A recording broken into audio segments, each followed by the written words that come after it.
In today's video, we'll be taking a look at a PlayStation 4 Battle Royale game that is launching next week into open beta, and guess what? It is absolutely free. We're also going to be talking more about Black Ops 4 and why the game won't have a single-player campaign. A major Sony first-party studio is doing a lot of hirings for probably their next title. We talk about deals a lot on this channel, and we've got some unfortunate news on that side. It looks like Best Buy might be getting rid of their Gamers Club Unlocked program, and that absolutely sucks. But to balance out the deals news, we're also going to be taking a look at a great sale that GameStop is running for Pro members for one day only. So if you're watching this, take advantage of that ASAP if there's anything you're interested in, and I'm sure there's a couple of deals that will interest you. And then finally, we're also going to take a look at a PlayStation exclusive that has sold very well, and it might be a little bit surprising as it is more of a niche title that was released last year. More on that in a little bit. First, of course, the world is talking about the Battle Royale genre. Now it has been confirmed that Call of Duty is getting a Battle Royale mode in Blackout, but we have another new PlayStation 4 Battle Royale game launching next week into open beta, and that is H1Z1. They have put out a post that is going over everything, the launch schedule. There's also an FAQ, so let's take a look at that real quickly.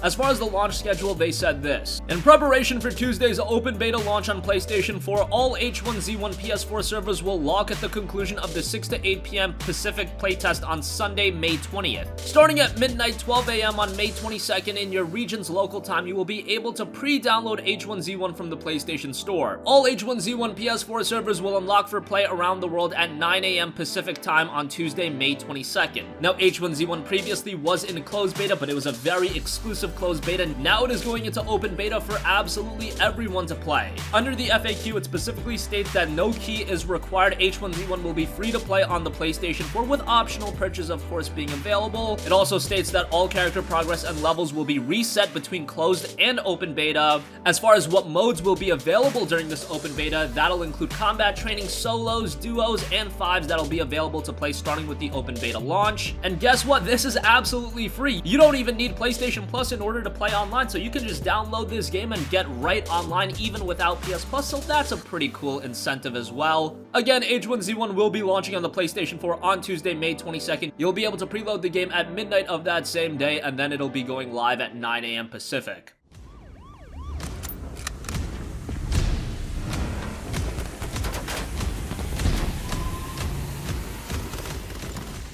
Moving on from that, but speaking of Battle Royale, Black Ops 4 has been getting a lot of attention for its Battle Royale mode in Blackout, but a casualty of that is the single-player campaign. That has been completely eliminated from Black Ops 4, and as stated by Polygon in an interview with Dan Bunting, the studio co-head at Treyarch, he said this in regards to the single-player campaign. Quote, "When we set out to make this game, we never started with the idea that we would make a traditional campaign. That was just not part of our plan. We started from a place that we were going to make a game that across the board can be playable with friends. That's been our mission from day one. Of course, through the course of development, as always happens with every game, we're to challenge our conventions, trying different things. Sometimes those things are bold and crazy and innovative. Sometimes things work out, sometimes they don't work out. As development goes on, though, you're always pushing the best ideas forward, and that's what was reflected today."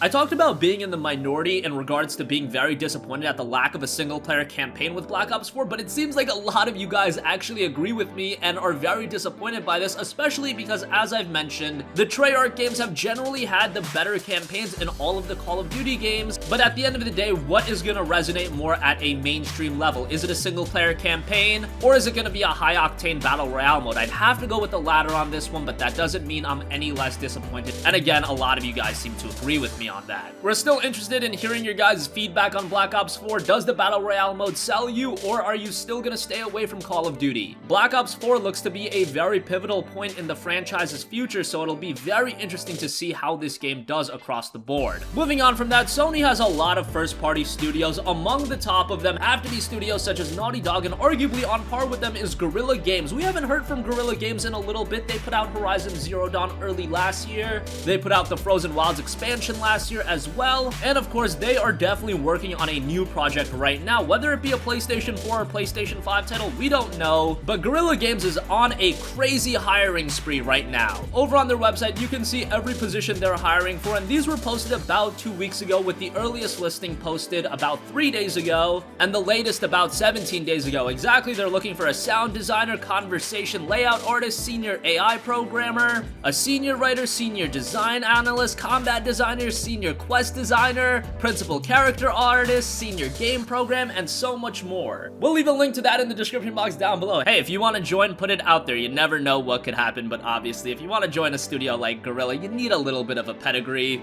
so bear that in mind. But based on all of these listings, I know some of you guys want a Killzone 4, but really to me, this does seem like a Horizon 2. One of the listings is a senior quest designer, and that goes hand in hand with Horizon 2, so that's probably what this is. We probably won't be seeing a teaser trailer at E3. Some people were alluding to that. I don't think that'll be happening because I think, again, Guerrilla currently is working on a PlayStation 5 launch title. They released Killzone Shadowfall this generation, they released Horizon Zero Dawn this generation, and I believe if you take a look at the PS3 window, Guerrilla also released 2 games in Killzone 2 and Killzone 3 during the PS3's life cycle. I assume the same case will be for the PlayStation 4, and now they are working on a PS5 title. But hey, always good to see that they are looking for more quality developers. Moving on from that, we gotta cover this disappointing news. We talk a lot about deals on this channel, but I've got some incredibly disappointing news. It looks like Best Buy is discontinuing their awesome Gamers Club Unlocked program. Now, if you're already a member, this isn't gonna be affecting you. You're gonna have your membership until the end of that duration. But for anyone that's looking to join, it looks like you can't join anymore. They've taken it off from their stores. They've taken the online membership down. And this email was sent out to various Best Buy employees saying, quote, "For a variety of reasons, we have decided that our Gamers Club programs will not be accepting new members. This includes both the free Gamers Club membership and the Gamers Club Unlocked. Current members will continue to receive their benefits, and we encourage everyone else to use our My Best Buy membership to receive perks, including receiving a $10 reward certificate when pre-ordering select hot games." From my anecdotal viewpoint, it really seemed like Best Buy was taking away a gigantic portion of the video game buyers from Amazon, and a lot of people were signing up to Gamers Club Unlocked because you got 20% off every single game that was listed. Even if a game was on sale, you saved 20% on top of that, so you were just getting insane deals, and on top of saving 20% on pre-orders, the deals you were getting with Gamers Club Unlocked were absolutely insane. But they really got a lot of gamers to gravitate towards Best Buy and start buying all their games on there. I know I was one of those people because they were running awesome deals already, and then you're saving 20% on top of everything. As far as deals went, it didn't get much better than Best Buy, and a lot of the times when we took a look at our physical deals in our videos, Best Buy would take up a majority of those deals. But now it looks like that'll be coming to an end. That is very unfortunate, and based on the reaction I've seen thus far, it looks like a lot of gamers are going to step away from buying games at Best Buy, especially if you don't have a GCU subscription right now. Alright, so that is some incredibly disappointing news in the deals realm, but how about some positive news with deals? GameStop is running their annual Pro Day sale today. It's only lasting today. The offers are valid May 19th only, but these are some insane deals. To go over some of the PlayStation 4 game offerings right away, I think the most ridiculous deal is Middle-earth Shadow of War, 80% off for just $9.99. Yes, $10 for Middle-earth Shadow of War, a game that just released back in October, still has been readily going for around $29.99, now for $9.99. That is an absolutely insane deal. Again, you do have to be a Pro subscriber, but that's only $15 a year. So if you need a Pro subscription and you want to pick up Shadow of War, you're getting both for $24.99. That'll grant you access to all of the other deals and a slew of other benefits with that. So that is pretty good. Persona 5 is discounted to $24.99, a physical copy. I believe that's the cheapest we've seen that game for. The Witcher 3 Wild Hunt Complete Edition is down to $19.99. You cannot go wrong with that. Yakuza 0 is $29.99. Dissidia Final Fantasy NT the Steelbook Edition is $29.99. Monster Hunter World is $39.99. Shadow of the Colossus is just $19.99. That's a fantastic deal. And a couple of other deals. Burnout Paradise Remastered is down to $19.99. Fantastic price on that. You guys know that I complained about that game being $39.99.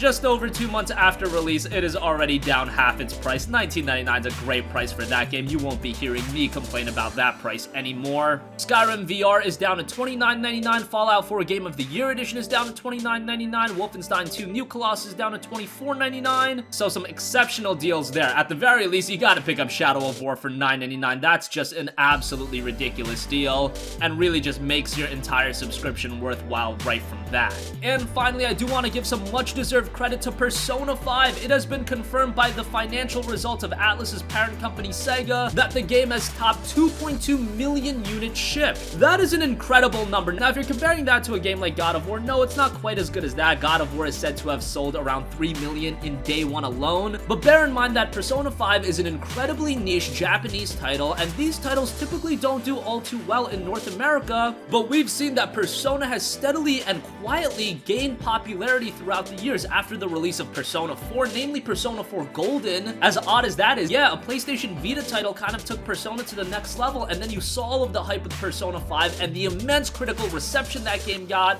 and for a game like this to sell 2.2 million copies, that is a job well done by Atlus and Sega. Much deserved, because it is arguably the best Japanese RPG of all time, and if you own a PlayStation 4, it is an absolute must-buy. Again, you can get it for $24.99 right now at GameStop if you're a Pro subscriber, and it is available on the PlayStation 3 as well, and you can usually get that version a little bit cheaper, so maybe that's something to check out as well. But great to see more niche Japanese titles do well like this. 2.2 million copies is great. The only issue with Persona is that we have to wait so long between games. Persona 4 was released all the way back in 2008, and we didn't get Persona 5 until 9 years later in 2017. If I gotta wait another 9 years for Persona 6, well, that's just a little bit unfortunate. Let's hope that Atlus can make a quicker turnaround with Persona 6 as opposed to Persona 5. I wish to pursue beauty like this. Taste the wrath of those who are preyed upon by you! That's gonna conclude this video. Let us know your thoughts on everything in the comment section down below. H1Z1 is getting an open beta that is starting on May 22nd. Are you gonna be checking it out? What do you think about Treyarch's explanation of no Black Ops 4 single-player campaign? Are you still disappointed, or do you kind of understand where they're coming from? Guerrilla Games is doing mass hirings. If you're interested, we'll leave a link to that in the description box down below. Best Buy's GCU program is being ended, and that saddens me to no end. But hey, on the plus side, you do have that great Pro Day sale to look at GameStop. And finally, let us know your thoughts on Persona 5 shipping over 2.2 million copies. Great to see that. Always nice to see great games received well from a commercial standpoint. Sound off with all your thoughts in the comment section down below. Thank you for watching, and goodbye.